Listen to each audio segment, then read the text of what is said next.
लोकसभा चुनाव खत्म होते ही बीजेपी एक बार फिर से चुनावी मूड में आ गई है। दरअसल बीजेपी ने गुरुवार को 3 राज्यों में विधानसभा उपचुनाव के लिए अपने उम्मीदवारों के नाम की सूची जारी कर दी है। हिमाचल प्रदेश में बीजेपी ने 6 विधानसभा उपचुनाव की तरह 3 उपचुनाव में भी राज्यसभा चुनाव में बीजेपी का साथ देने वालों को टिकट थमाए हैं। बीजेपी ने अपने वादे के अनुसार देहरा विधानसभा सीट से इस बार होशियार सिंह को चुनावी मैदान में उतारने का फैसला लिया है, जबकि हमीरपुर से आशीष शर्मा और नालागढ़ से केएल ठाकुर को अपना उम्मीदवार बनाने की घोषणा की है। बता दें, प्रदेश में 3 विधानसभा क्षेत्रों के लिए उपचुनाव 10 जुलाई को होना है। उधर कांग्रेस भी उम्मीदवारों के नामों पर मंथन कर रही है। उम्मीद है कांग्रेस भी जल्द ही सीटों का ऐलान करेगी। तो बीजेपी ने 3 पूर्व निर्दलीय विधायकों को टिकट दिए हैं। नालागढ़ से चुनावी मैदान में केएल ठाकुर को उतारा है। हमीरपुर से आशीष शर्मा को टिकट दिया है। वहीं देहरा से होशियार सिंह चुनाव लड़ेंगे। तो बीजेपी ने 3 उपचुनाव के लिए अपने उम्मीदवारों की घोषणा कर दी है। देहरा से होशियार सिंह चुनाव लड़ेंगे, तो वहीं नालागढ़ से चुनावी मैदान में केएल ठाकुर हैं। तो बीजेपी ने 3 पूर्व निर्दलीय विधायकों पर अपना भरोसा जताया है। नालागढ़ से चुनावी मैदान में केएल ठाकुर को उतारा है। हमीरपुर से आशीष शर्मा को टिकट दिया है। वहीं देहरा से होशियार सिंह चुनावी मैदान में है।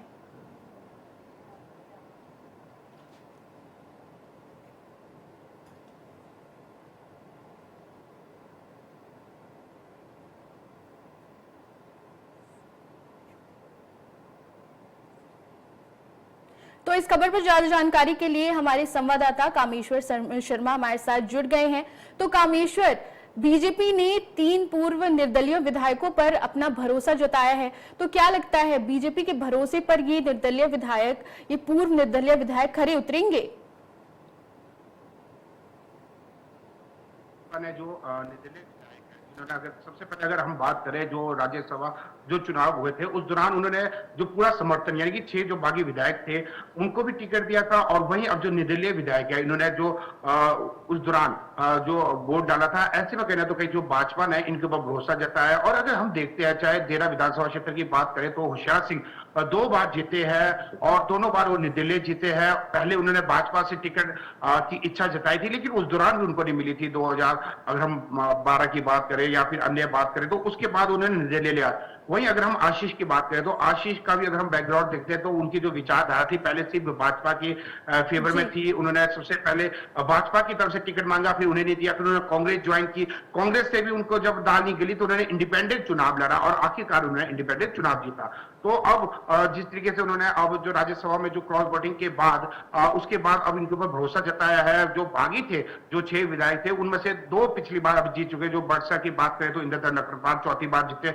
वहीं धर्मशाला के जो सुधीर शर्मा जो भाजपा में अभी 4 बार जीते। ऐसे में जो तीनों निर्दलीय के ऊपर भाजपा ने पूर्ण भरोसा जताया है। और अगर हम देखें जो पिछले चुनाव हुए थे 2022 में तो उस दौरान जो तीनों जो निर्दलीय विधायक थे इन्होंने अच्छे मार्जिन से जीता था। वहीं अगर हम बात करें नालागढ़ की तो जो केएल ठाकुर है पहले वो भाजपा से उन्होंने पहला चुनाव जीता था। उसके पश्चात वो जब दूसरे चुनाव में हार चुके थे उसके बाद उन्होंने लखविंदर राणा जो कि भाजपा में शामिल हुए थे उन्हें टिकट दिया था, लेकिन उन्होंने इंडिपेंडेंट भरा तो इंडिपेंडेंट वो जीत गए। तो ऐसे कुल मिलाकर जो देखा जा रहा है पिछला अगर हम चुनाव की बात करें 2022 का तो जो तीनों निर्दलीय विधायक थे उनकी परफॉर्मेंस अच्छी थी।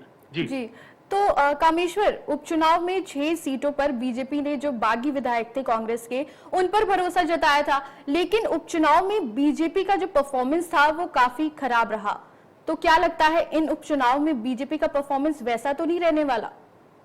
जी, अगर हम देखा जाए इसमें जो अगर विचारधारों की बात चले जिस तरीके से लगातार जहां मुख्यमंत्री सुखविंदर सिंह सुक्खू अन्य कैबिनेट मंत्री लगातार ये आरोप लगा रहे थे बिके हुए हैं विधायक, और वहीं ये आरोप लगा रहे थे कि जो सरकार को गिराने की साजिश रचाई गई थी। तो जो इस तरीके की जो भ्रमित देखा, और दूसरा जो इनका सबसे बड़ा फैक्टर था जिस तरीके से इन्होंने कहा था पहले कैबिनेट ओपीएस को बहाल करेंगे, अभी कुछ एक लोगों को इसका लाभ प्राप्त हुआ है। तो कहीं ना तो कहीं जो प्रदेश में लोगों ने ओपीएस के चलते जो अन्य जो 10 घोषणा थी, चाहे हम 1500 की बात करें, महिलाओं को प्रत्येक महिला को कहा था 1500 रुपए दिए जाएंगे, वही मुख्यमंत्री सुखविंदर सिंह सुक्खू ने जो उपचुनाव हुए थे और जो भी लोकसभा चुनाव इकट्ठे हुए थे उस दौरान कहा था जैसे ही आचार संहिता हटेगी जो 3 माह के जो पेंडिंग पैसे 1500 यानी कि 4500 उन महिलाओं को दिया जाएगा। तो कुल मिलाकर अगर देखा जाए इस तरीके के जो भ्रम फैलाए थे वही अब जो नेता प्रतिपक्ष जयराम ठाकुर जो अन्य जो नेता गृह उनका कहना है कि मुख्यमंत्री सुखविंदर सिंह सुक्खू ने जो घोषणाएं की थी वो धरातल पर काबिज नहीं है। आज आचार संहिता आ चुकी है, अभी भी महिलाओं को 1500 नहीं दी जा रहे, तो अब दोनों ही पक्षों की ओर से जो घोषणाओं की जो झड़ियां लगाई गई है उनके पक्ष और विपक्ष में बातें कर रहे हैं। वहीं नेता प्रतिपक्ष जयराम ठाकुर का कहना है कि अभी तक जो भी घोषणा थी जो 10 गारंटी थी, चाहे 300 यूनिट बिजली की बात करें या 680 करोड़ जो स्टार्टअप इंडिया के तहत है, या फिर बोर्डिंग स्कूल जो कि प्रत्येक विधानसभा क्षेत्र में 4 खोलने थे, 1500 हो गया, सबसे पहला ओपीएस था, तो उन्होंने कहा कि अभी तक कोई भी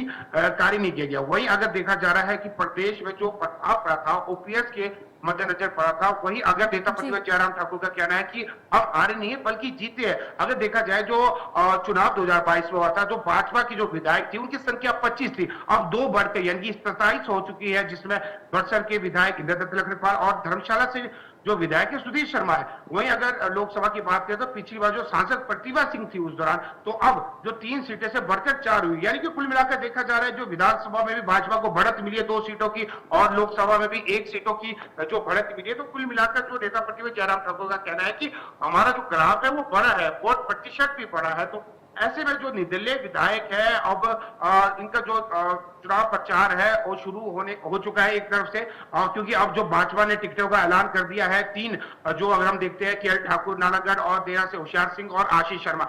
अगर हम बात करें मुख्यमंत्री सुखविंदर सिंह सुक्खू भी आज दिल्ली के लिए रवाना हुए हैं और माना जा रहा है कि जो हमीरपुर से जो टिकट की जो आशंका ज्यादा जो पॉलिटिकल एडवाइजर है बिट्टू, जो अभी वर्तमान में पॉलिटिकल एडवाइजर है, उनको देने की चर्चा की जा रही है। इसके साथ ही वो बिनु गोपाल से आज कामेश्वर, क्या लगता है कांग्रेस कब तक अपनी टिकटों का ऐलान करेगी? जी बिल्कुल, जो कांग्रेस है वो 2 से 3 दिनों तक टिकटों का ऐलान कर देगी, क्योंकि मुख्यमंत्री सुखविंदर सिंह सुक्खू आज दिल्ली के लिए रवाना हो चुके हैं।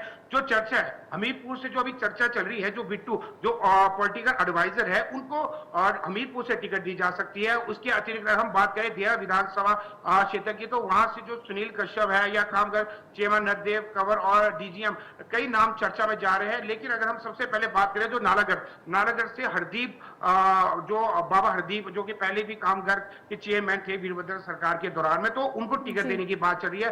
वहीं देरा से सबसे प्रमुख नाम जो आ रहा है डॉक्टर राजेश कार है। तो ऐसे में जो 3 दिन के अंदर ये फाइनल हो जाएगा, क्योंकि मुख्यमंत्री सुखविंदर सिंह सुक्खू जो कि आज शुक्रवार को सचिवालय में लोगों की समस्याएं सुनते थे, आज वो जो कार्यक्रम है वो रद्द कर दिया गया है, वो सीधा दिल्ली के लिए रवाना हुए हैं। आज वो आला कमान जो कांग्रेस के चाहे सोनिया गांधी, प्रियंका गांधी, राहुल गांधी, वेणुगोपाल समेत अनेक नेतागणों से मिलेंगे और जो उनके जो प्रत्याशी जो ये लग रहा है कि दावेदारी, क्योंकि अगर मुख्यमंत्री सुखविंदर सिंह सुक्खू ने जो पिछली बार भी नाम दिए थे जो बागी विधायक थे, जो पहले कांग्रेस थे, फिर भाजपा ने उन्हें टिकट दिया, तो उनमें से भी 4 सीटें जीत कर आई। तो ऐसे में जो परफॉर्मेंस है मुख्यमंत्री सुखविंदर सिंह सुक्खू का प्रदेश के हिसाब से अभी बिल्कुल सही गणना चल रही है। ऐसे में जो 3 जो नाम दिए जाएंगे तो आशंका जताई जा रही है। इसमें भी मुख्यमंत्री सुखविंदर सिंह सुक्खू ने पूरा आश्वासन भी किया था 2 दिन पूर्व कि जो भी हम प्रत्याशी देंगे सोच विचार के देंगे और ईमानदार देंगे, ताकि जनता उन्हें चुनकर विधानसभा सदन में भेजे। जी, तो कामेश्वर, इस खबर पर ज्यादा जानकारी के लिए आपका बहुत बहुत धन्यवाद। तो बीजेपी ने 3 सीटों पर पूर्व निर्दलीय विधायकों पर भरोसा जताया है, वहीं कांग्रेस अभी अपनी टिकटों पर मंथन कर रही है।